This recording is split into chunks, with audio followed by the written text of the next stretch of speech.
Shalom Bapak Ibu Saudara yang kasih dalam Tuhan. Selamat hari Paskah. Oh haleluya. Hari ini bagi kita orang percaya adalah hari kemenangan. Karena Allah telah bangkit dari antara orang mati. Dan dia memberi kemenangan itu bagi kita semua yang mau percaya dan menerima dia sebagai Tuhan dan Juru Selamat. Dia baik bagi kita. Dia mau mengorbankan dirinya bagi kita semua. Mari kita memuji dia. Dia sungguh baik. Dia Allah baik, dia bangkit bagi kita semua. Haleluya.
Bapak Ibu Saudara yang kasih dalam Tuhan, mari kita tetap bersyukur kepada Dia, Allah yang telah mati bagi kita.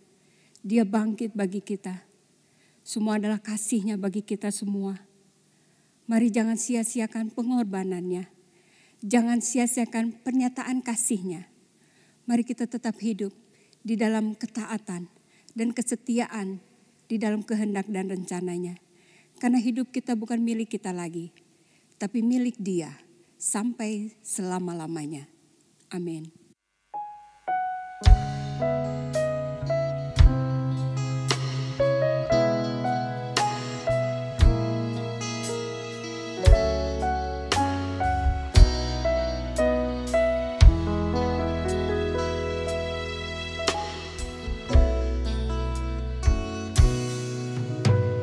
Kau telah buktikan cintamu padaku.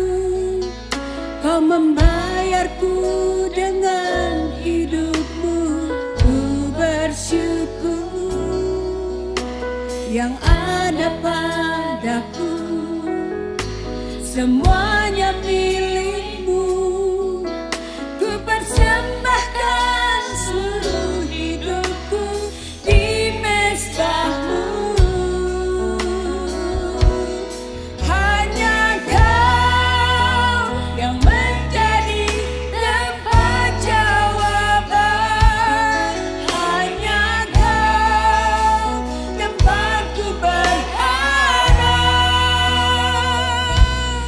Berjalan bersamamu, ku takkan goyah. Sebab tangan kasih-Mu tersedia bagiku. Selamanya Kau ku cinta.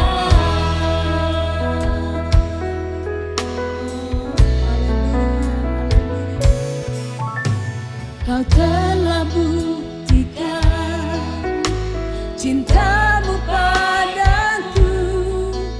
Kau membayarku dengan hidupmu. Ku bersyukur yang ada padaku. Semuanya milikmu. Ku persembahkan seluruh hidupku di mezbahmu. Hanya Kau yang menjadi tempat jawaban. Hanya Kau tempatku berharap. Berjalan bersamamu, ku takkan goyah. Sebab tangan kasih-Mu tersedia bagiku. Selamanya Kau ku cinta. Hanya Kau yang menjadi tempat jawaban. Hanya Kau benar Tuhan. Berjalan bersamamu, ku takkan goyah. Sebab tangan kasih-Mu tersedia bagiku. Selamanya Kau ku cinta. Selamanya Kau ku cinta. Selamanya Kau ku cinta.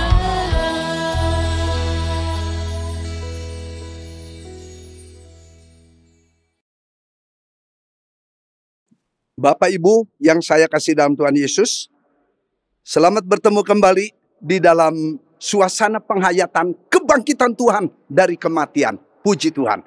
Mari kita tundukkan kepala terlebih dahulu sebelum kita mendengarkan firman Allah. Allah Bapa di dalam sorga, terima kasih untuk suasana kami menghayati kebangkitan Tuhan Yesus dari kematian.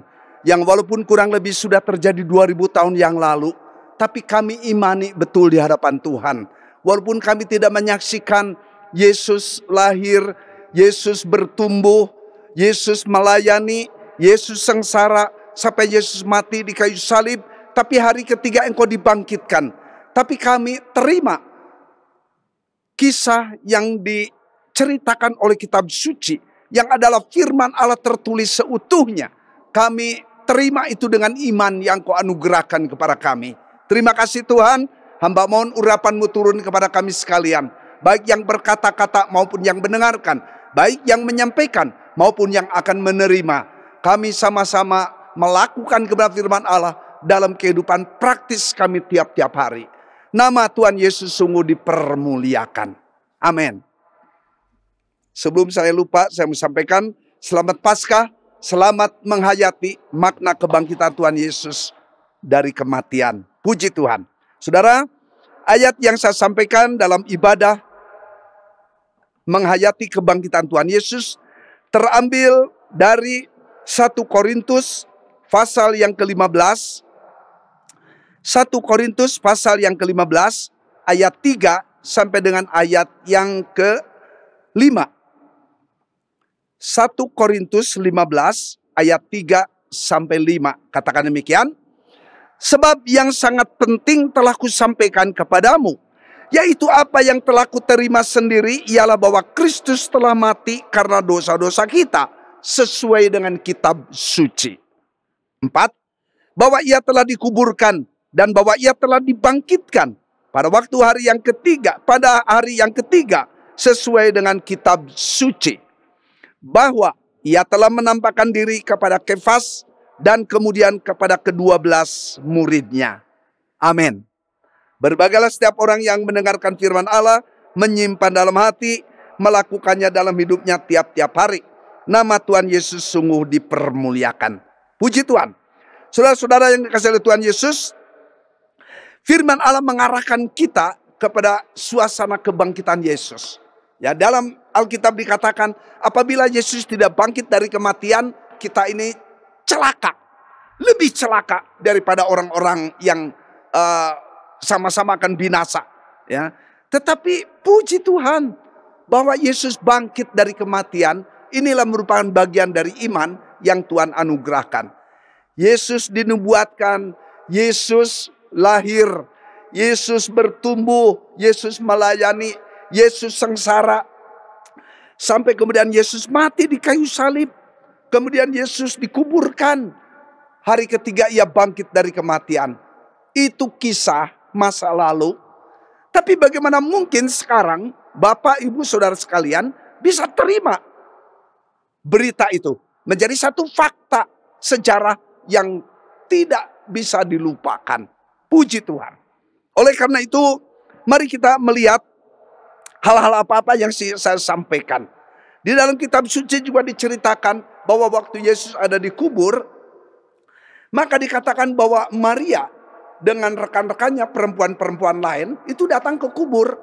Untuk apa?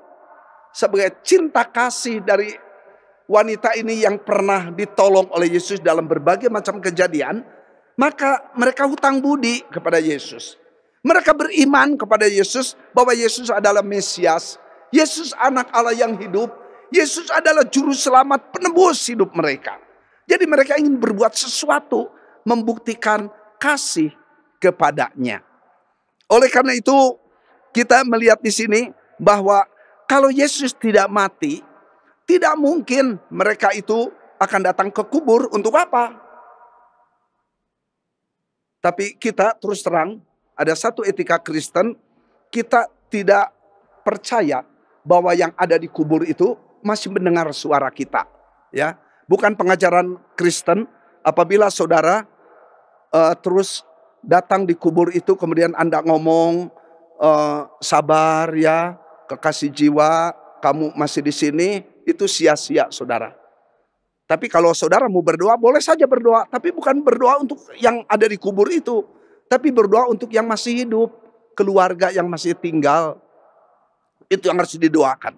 Ya, saya suka sedih melihat sampai ada yang nangis-nangis di kuburan. Dan itu akan menimbulkan rasa sedih kembali. Jangan. Ya, Roh Kudus adalah Parakletos. Ya, roh penghibur bagi Bapak Ibu Saudara sekalian. Nah, poin yang pertama yang ingin saya bagikan yaitu Jesus really dead. Yesus sungguh-sungguh meninggal. Tapi kita tidak katakan meninggal. Kenapa? Yesus mati. Karena Yesus itu bagaikan domba yang disembelih di bukit Golgota. Ia dikorbankan demi menebus dosa umat manusia generasi ke generasi. Ya, oleh karena itu Yesus mati. Loh, kok orang Kristen kasar benar? Bukan Yesus wafat atau Yesus meninggal dunia. Tidak. Yesus mati. Karena dia adalah Lamb of God died on the cross. Anak domba Allah yang mati di kayu salib. Saudara, sebagai kenyataannya sejak dahulu kematian Yesus itu ditolak oleh banyak agama. Oleh ada filsuf-filsuf juga yang menolak. Ada juga orang Kristen yang menolak kematian Yesus. Ini yang liberal theology ini, ya. Kenapa? Mereka tidak terima Yesus mati. Karena kalau mereka terima Yesus mati, maka mereka harus terima Yesus bangkit dari kematian. Apabila mereka bisa terima Yesus mati, Yesus bangkit, maka mereka harus terima Yesus kembali ke sorga. Di mana satu hari dia akan datang kembali menjemput orang percaya segala abad, segala zaman. Itulah sebabnya sejak awal mereka menolak Yesus tidak mati. Ada yang ajaran katakan Yesus langsung diangkat ke sorga. Bukan sorga, surga. Ya. Nah, oleh karena itu, saudara-saudara kasih Tuhan Yesus, bagaimana sikap kita sebagai orang Kristen? Maka hidup kita, iman kita mengandalkan kepada Alkitab seutuhnya. Dari Kejadian sampai Maleakhi, dari Matius sampai Wahyu, tidak ditambah, tidak dikurangi. Seutuhnya Alkitab, firman Allah tertulis yang diberikan, dianugerahkan kepada Bapak, Ibu, Saudara, dan saya, kita sekalian. Ya. Dia betul-betul mati karena dia real man. Dia adalah manusia sejati. Karena dia manusia sejati, maka dikatakan oleh kitab suci bahwa dia dikandung oleh seorang wanita.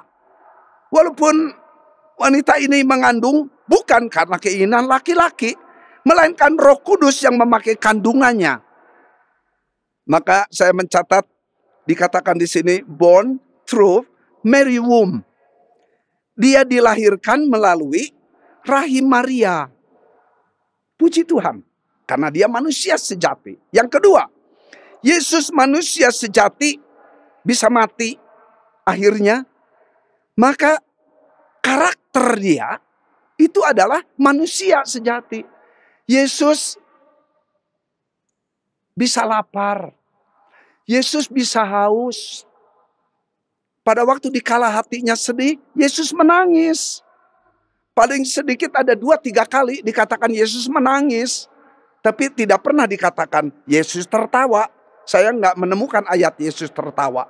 Tapi Yesus bersuka cita itu ada. Ya, oleh karena itu bukan berarti Yesus tidak pernah tersenyum. Tidak pernah Yesus tertawa, ada saudara. Tapi Alkitab lebih banyak mencatat Yesus sedih, Yesus menangis. Itu lebih banyak. Ya. Nah, kenapa demikian? Karena dia real man. Dia manusia sejati. Dan Yesus juga bisa marah. Waktu lihat bait Allah yang mestinya dipakai untuk beribadah, malah dipakai untuk jual beli. Walaupun jual belinya masih ada kaitan. Ya, pendeta pembantu Yeremia pernah khotbahkan tentang apa nih Yesus marah di halaman bait Allah. Karena apa? Ada orang menukarkan uang. Walaupun uang itu dipakai untuk persembahan. Tetapi cari keuntungan. Ada apa ini? Jual beli apa binatang-binatang yang akan dipersembahkan dan lain sebagainya. Ya. Nah, kemudian kita melihat di sini bahwa Yesus sebagai manusia, ia menderita. Kemudian ia mati, ia dikuburkan. Tapi yang bagus sekali yang diceritakan oleh kitab suci, selalu witness around him. Artinya ada saksi. Sejak Yesus lahir, sudah banyak saksi. Para gembala, ada orang Majus ya menyaksikan. Waktu Yesus melayani, banyak orang yang menyaksikan Yesus. Orang di sekitar. Firman Allah yang menjadi manusia itu kadang-kadang ada di jalan raya, ada di ganggang, ada di rumah penduduk. Tapi juga firman Allah yang menjadi manusia ini teriak di bait Allah. Sampaikan kebenaran firman Allah. Ada saatnya Yesus di darat. Ada saatnya firman Allah yang menjadi manusia ini teriak di air.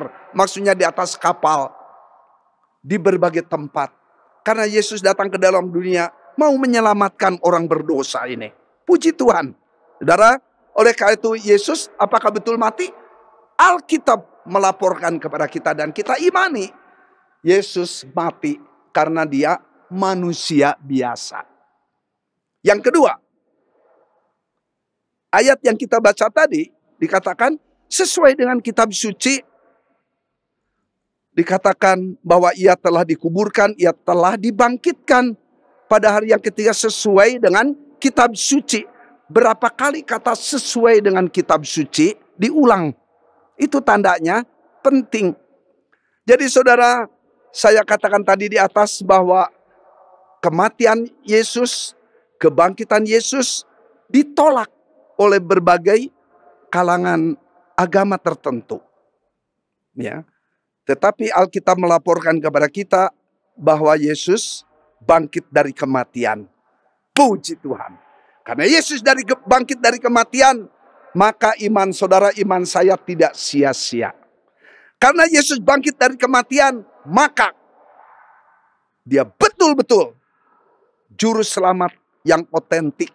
Bukan karena direkayasa oleh grup atau kelompok atau komunitas tertentu, tidak. Tetapi Yesus betul-betul dia bangkit dari kematian. Ya, ada apa ini? Islam Ahmadiyah itu percaya Yesus pernah hadir di dunia ini. Tapi Yesus tidak bangkit, melainkan Yesus mati. Ada kuburannya di Punyab katanya. Wah, saudara yang bisa ke Punyab atau saya sekali waktu Tuhan beri kesempatan ke Punyab, saya ingin datang itu. Katanya ada kuburan Yesus dan itu kuburannya besar. Nggak tahu sebesar kuburan Singamangaraja kah yang ada di Sumut. Ya, ada katanya, saya nggak percaya. Bahwa kan Yesus sebelum mati ini dia ada di Punyab, kemudian bertemu dengan seorang wanita, menikah sampai meninggal katanya. Nah, itu banyak dongeng-dongeng, cerita-cerita begitu. Ya, ini Islam Ahmadiyah. Makanya Islam Ahmadiyah itu diganyang di Indonesia, tidak boleh ada. Ya, saudara. Tapi terlepas dari itu semua, saya melihat di sini Yesus bangkit dari kematian. Kalau Yesus bangkit dari kematian, memang dia mati.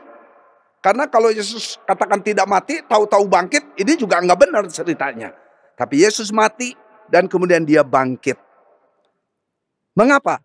Karena iman Bapak, Ibu, Saudara, dan saya itu mengandalkan kepada dasar yang tak tergoncangkan. Apa yang dikatakan oleh kitab suci. Yesus bangkit dari kematian, maka ayat yang kita baca tadi, segala sesuatu digenapi di dalam Yesus. Yang kedua, Yesus bangkit dari kematian. Karena itu sudah dicatat dalam kitab suci secara jelas dan otentik. Nggak bisa disangkal. Yesus bangkit dari kematian. Karena semua para murid menyaksikan Yesus bangkit dari kematian. Haleluya. Puji Tuhan. Saudara-saudara, itulah poin yang pertama. Yesus betul-betul mati karena dia manusia sejati. Yang kedua, Yesus bangkit dari kematian. Yesus bangkit dari kematian. Jadi kematian dan kebangkitan ini tak terlepaskan. Tidak boleh dipisahkan. Untuk pribadi Yesus. Kenapa dia mati? Karena dia manusia. Kenapa Yesus bangkit? Karena dia Allah yang ilahi. Allah yang sejati. Kesejatian kemanusiaannya dan kesejatian Allah itu ada di dalam pribadi Yesus. Mencoba diuraikan dengan logika kita, pusing kita.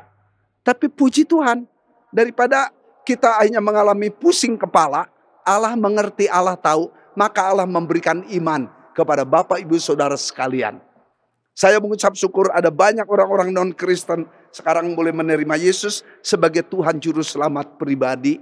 Bukan orang-orang biasa, bagi saya orang-orang yang punya jabatan, orang-orang yang punya bisnis, orang-orang yang namanya terkenal. Satu hari ia berlutut, membuka hati, menerima Yesus sebagai Tuhan Juru Selamat pribadi.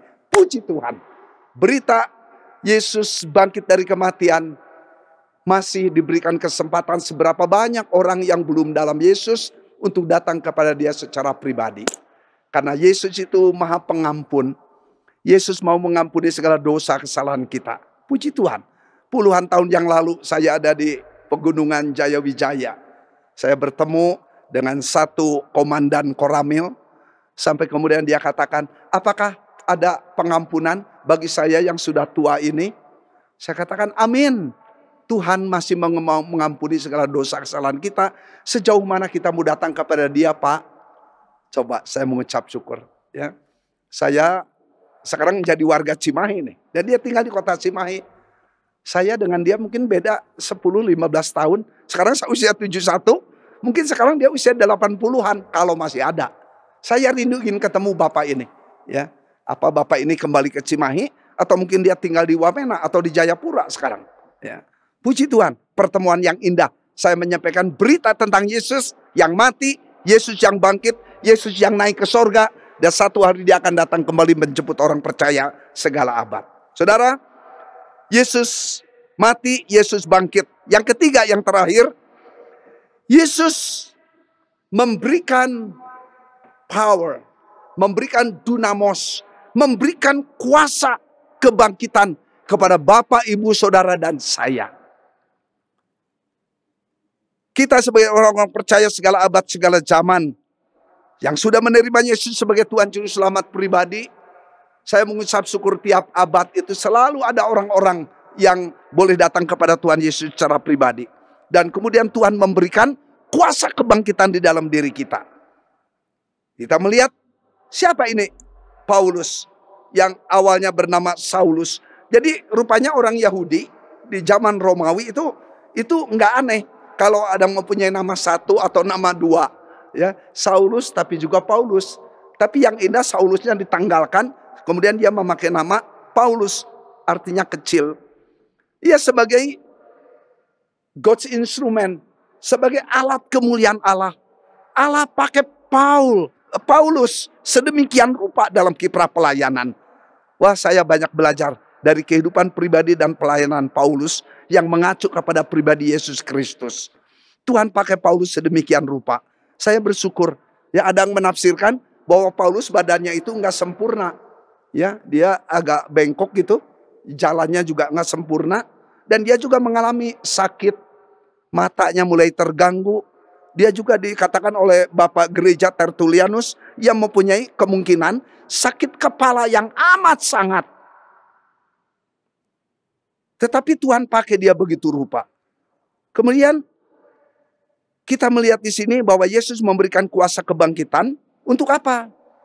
Kuasa kebangkitan berlaku bukan saja di dunia, tapi dalam kehidupan yang akan datang. Kehidupan yang akan datang di mana? Kehidupan yang akan datang, Yesus katakan, di rumah Bapakku banyak tempat tinggal. Jikalau di sorga tidak banyak tempat tinggal, ya Tuhan tidak akan mengatakan kepada kita.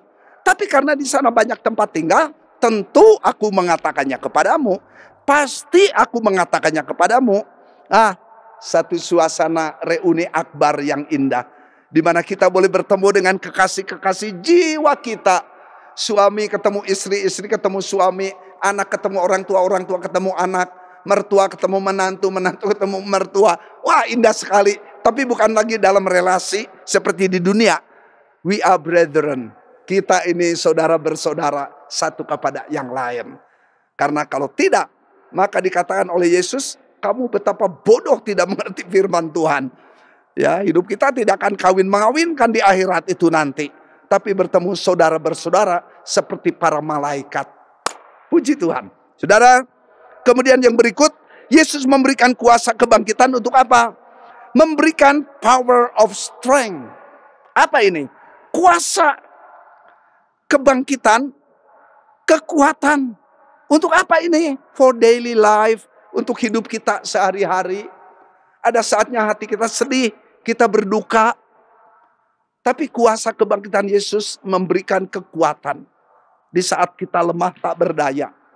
Saat suasana begitu mencekam. Kita ini seperti hopeless and helpless. Tidak ada pengharapan. Kita tidak ada pertolongan. Yesus memberikan power of strength. Yesus memberikan kuasa. Tenaga. Yesus memberikan kekuatan baru kepada kita dalam menghadapi realita yang terjadi. Puji Tuhan. Puji Tuhan. Saudara, para orang tua yang sudah diserang dengan berbagai macam penyakit, mari kita beriman kepada Tuhan bahwa Tuhan memberikan kekuatan baru. Ya, dulu saya kalau jalan tuh begitu cepat. Sekarang agak lambat, saudara, karena kerasa kalau cepat kayak dulu langsung engap rasanya. Jadi sekarang kalem jalan. Ya. Demikian juga olahraga tidak berat, ya, tapi olahraga ringan. Hal apa lagi yang Yesus berikan kepada kita ini? Di dalam kiprah pelayanan, kemanapun kita pergi, dimanapun kita berada, mari kita menjadi saksi Kristus untuk kemuliaan Allah. Saya senang sekali berbicara dimanapun juga, kalau naik taksi, apapun saya selalu bicara tentang Yesus. Ya, kalau waktu saya naik taksi di Jakarta, Pak, Bapak udah berapa lama pegang taksi? Wah Pak, saya udah berapa belas kali katanya ganti SIM. Wah, saya bilang luar biasa Bapak nih. Dari dulu Bapak bergerak di taksi, iya. Saya mau tanya Pak, Bapak tahu jalan kesehatan? Oh tahu. Bapak tahu jalan apa ini Ketapang? Saya suka mondar-mandir di Ketapang. Oh tahu Pak. Nah sekarang saya mau tanya, Pak jalan keselamatan Bapak tahu enggak? Dia kayak bingung karena memang tidak ada saudara jalan keselamatan di Jakarta. Dia katakan belum pernah dengar tuh Pak. Nah sekarang saya mau kasih tahu Pak. Jalan keselamatan itu yaitu Yesus Kristus Pak. Wah itu mah Kristen Pak. Saya tidak bicara soal agama Pak. Tapi saya bicara soal jalan keselamatan. Senang sekali saya bicara dengan supir taksi ini. Karena dia ramah, dia orang rendah hati. Kapan saya ketemu dengan dia? Maka saya injili dia saudara-saudara. Walaupun tidak sampai akhir saya tantang dia terima Yesus. Tapi saya bersyukur boleh menyampaikan berita Injil kepada dia. Waktu saya turun, saya kasih lebih dia. Kasih 30.000. Dia kaget. Pak ini lebih kali. Nggak apa-apa. Bapak sudah dengar berita yang saya sampaikan. Udah itu upahnya lah. Wah, Bapak baik. Terima kasih Pak. Saya turun dari taksi itu penuh dengan sukacita saudara. Saya juga selalu mancing orang ketemu di pesawat. Dimanapun. Untuk apa? Berbicara. Dimanapun. Berada. Di apa ini domestik. Umpamanya mau piknik ke mana. Ke Bali, ke Jogja. Atau di luar negeri. Saya senang ciptakan satu percakapan dari hati ke hati. Kesimpulan dari firman Tuhan ini adalah kembali kepada kebenaran firman Allah. Bahwa Paulus katakan yang sangat penting kusampaikan kepadamu apa yang telah kuterima sendiri. Bahwa Yesus telah mati karena dosa-dosa kita sesuai dengan kitab suci. Ia telah dikuburkan, ia telah dibangkitkan pada hari ketiga sesuai dengan kitab suci. Dan ia telah menampakkan diri kepada para murid. Puji Tuhan, inilah berita yang kita imani. Bahwa mengapa selalu kita gagal dalam segala sesuatu karena kita terlalu mengandalkan kekuatan sendiri. Tidak. Mari kita belajar hidup sesuai dengan kehendak Allah. Mari kita belajar hidup sesuai dengan rencana Allah. Mari dalam suasana yang tidak mudah ini kita kembali kepada kuasa kebangkitan Yesus untuk menetralisir suasana yang mencekam ini. Saya percaya Yesus telah mati karena dia manusia sejati, tapi Yesus bangkit dari kematian karena dia Allah. Iman saudara kepada Yesus Kristus tidak salah. Mari kita keep going, teruskan langkah kita mengikuti Yesus karena iman kita adalah iman yang sejati. Selamat Paskah, Tuhan memberkati Bapak Ibu Saudara sekalian. Amin. Mari kita tundukkan kepala kita berdoa. Allah Bapa di dalam sorga, terima kasih untuk kami menghayati kebangkitan Tuhan Yesus dari kematian. Kami mengucap syukur untuk berita di dalam Alkitab yang disampaikan kepada kami, mengokohkan iman percaya kami. Kami kembalikan hormat kemuliaan bagi namamu di tempat yang maha tinggi. Tuhan kami mengucap syukur untuk gereja boleh mulai mengadakan ibadah-ibadah walaupun masih terbatas. Karena kami juga tetap memfungsikan prokes yang ditetapkan oleh pemerintah. Kami mengucap syukur untuk mulai ada tanda-tanda pemulihan. Bagaimana yang terpapar begitu banyak, tapi bagaimana juga yang disembuhkan begitu banyak. Tingkat yang meninggal makin lama makin berkurang. Hamba bersyukur. Dan itu juga bergantung kepada bagaimana warga memberikan respons yang positif. Yaitu tetap memfungsikan prokes 5 hal yang sudah disampaikan oleh pemerintah. Apabila warga tidak taat kepada anjuran himbauan pemerintah, maka lonjakan yang terpapar itu akan bertambah. Jadi Tuhan kami berdoa untuk para warga negara supaya boleh patuh taat kepada himbauan pemerintah. Hamba menyerahkan semua dalam tangan-Mu, Tuhan yang menolong, Tuhan yang memberkati bangsa dan negara kami. Untuk Presiden kami Jokowi yang terus-menerus kami doakan. Hamba percaya Engkau yang peliharakan beliau dengan keluarganya. Hamba juga menyerahkan semua pemerintahan pusat sampai tingkat daerah, sampai tingkat ada di pedalaman-pedalaman. Hamba juga menyerahkan untuk gereja-gereja Tuhan yang ada di Indonesia. Mereka boleh membuka kembali kebaktian-kebaktian atau ibadah-ibadahnya seperti suasana dulu dalam suasana new normal ini. Terima kasih Bapak. Hamba menyerahkan juga untuk GGP Maranatha Cimahi. Hamba menyerahkan para majelis, para pelayan. Demikian juga segenap anggota jemaat dengan keluarga mereka masing-masing. Dalam nama Tuhan Yesus kami sudah berdoa dan mengucapkan syukur. Kasih dari Allah Bapa, anugerah dari Tuhan Yesus Kristus, persekutuan dalam pribadi Roh Kudus senantiasa menaungi, memberkati Bapak Ibu Saudara sekalian hari ini sampai Maranatha, kedatangan Tuhan Yesus yang kedua kali. Semua katakan amin. Saudara-saudara, salam sehat. Tuhan memberkati kita sekalian. Selamat Paskah. Amin.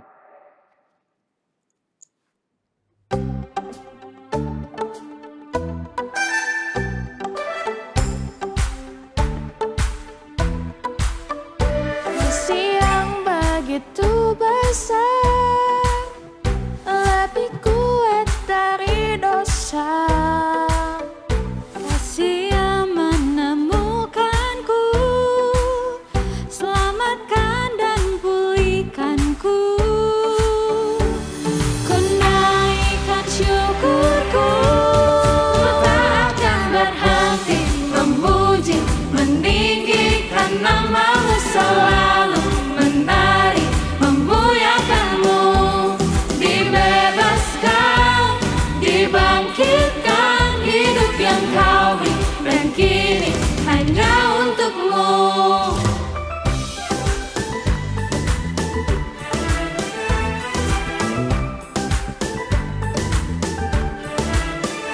Kasih yang begitu besar, lebih kuat dari dosa. Kasih yang menemukanku, selamatkan dan pulihkanku. Ku naikkan syukurku, tak akan berhenti memuji, meninggikan nama-Mu selalu, menari, memuliakan-Mu. Dibebaskan, dibangkitkan, hidup yang Kau beri, dan kini hanya untuk-Mu.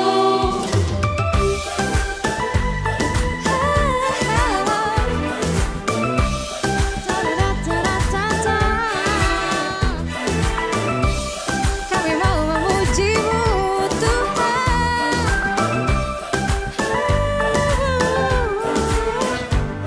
Ku naikkan syukurku, Ku naikkan syukurku, ku naikkan syukurku.